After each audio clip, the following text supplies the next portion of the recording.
In the last video, we talked about the 17 career competencies that we'll be introducing you during your time here at the Spear School of Business.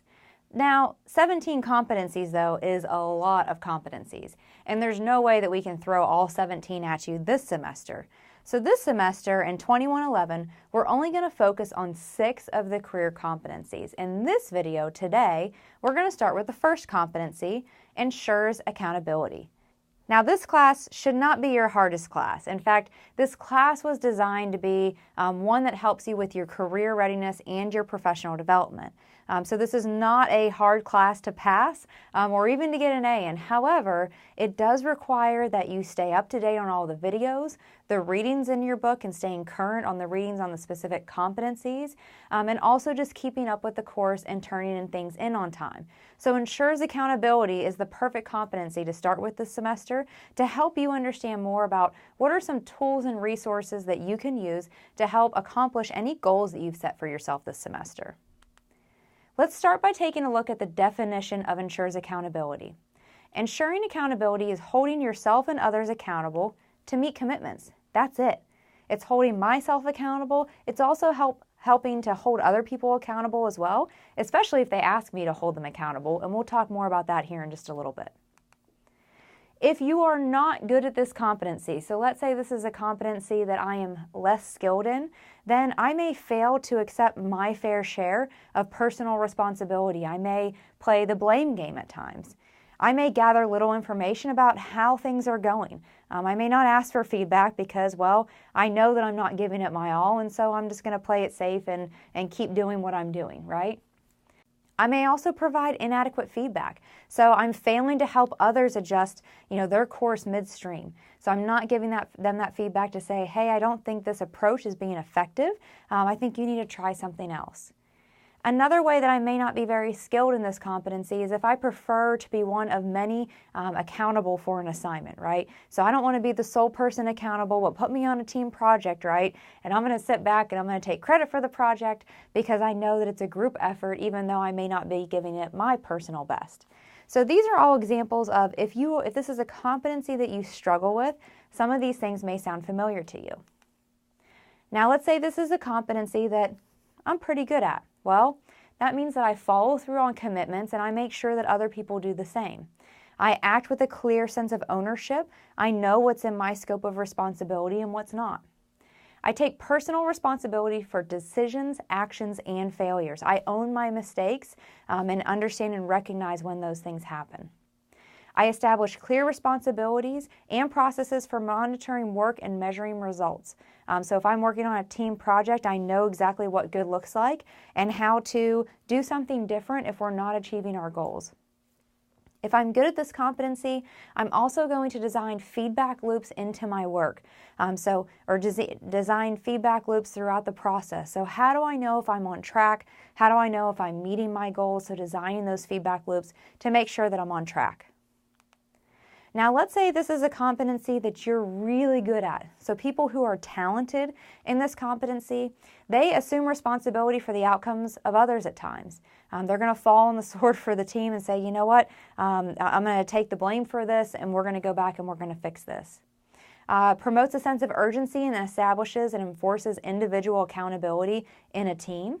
Works with people to establish explicit performance standards. So as a team, guys, what are we trying to accomplish here, right? What are the specific goals that we're working towards? What are our objectives? When are we going to meet next? What are we going to try to have accomplished individually before we get together next time as a group?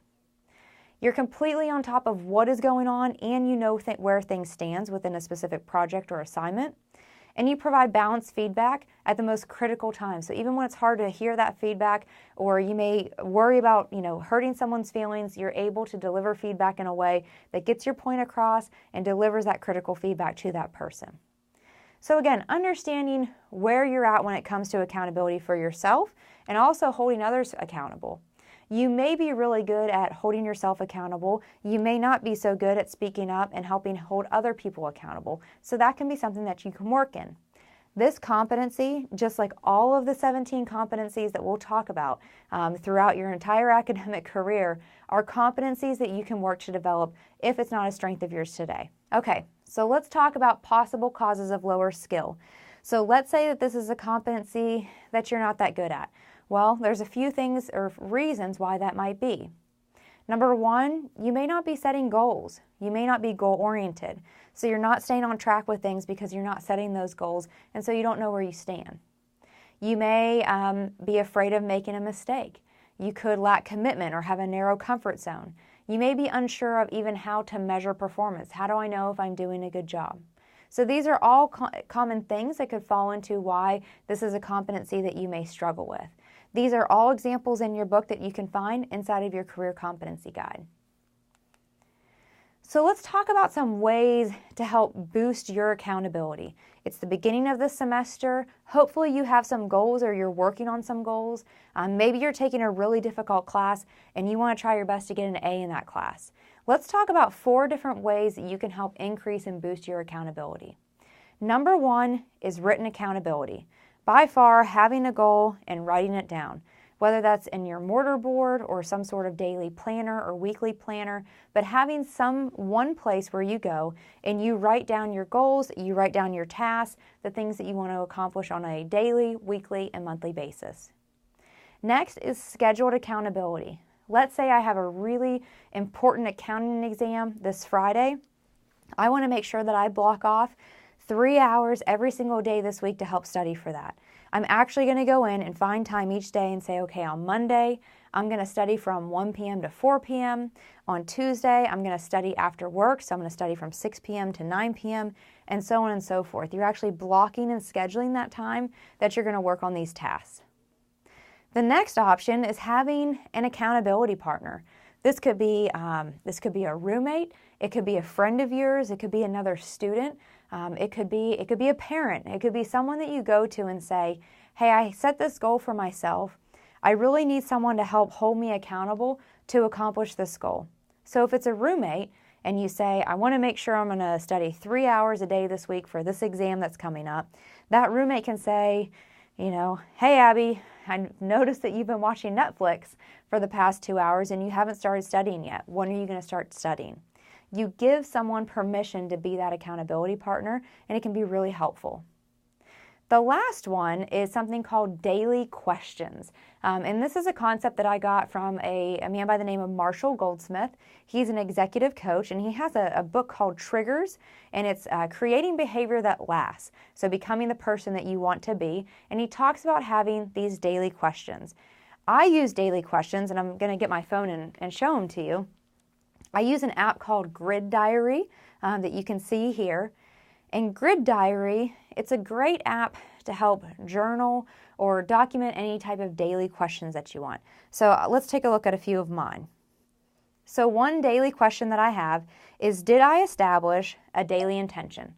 So it's a goal of mine that every day when I wake up, before I start my day, I have some sort of daily intention that I start to make sure that I accomplish the things that I want to accomplish that day. Another one for me is, did I read for 15 minutes? So I'm trying to increase the amount of books that I read, so I'm setting a daily goal to read for 15 minutes a day. Another one that I have is, was I present and mindful today? I'm kind of a mindfulness guru or junkie, and so I really like trying to practice mindfulness and be in the present moment, and so that's a question that I have.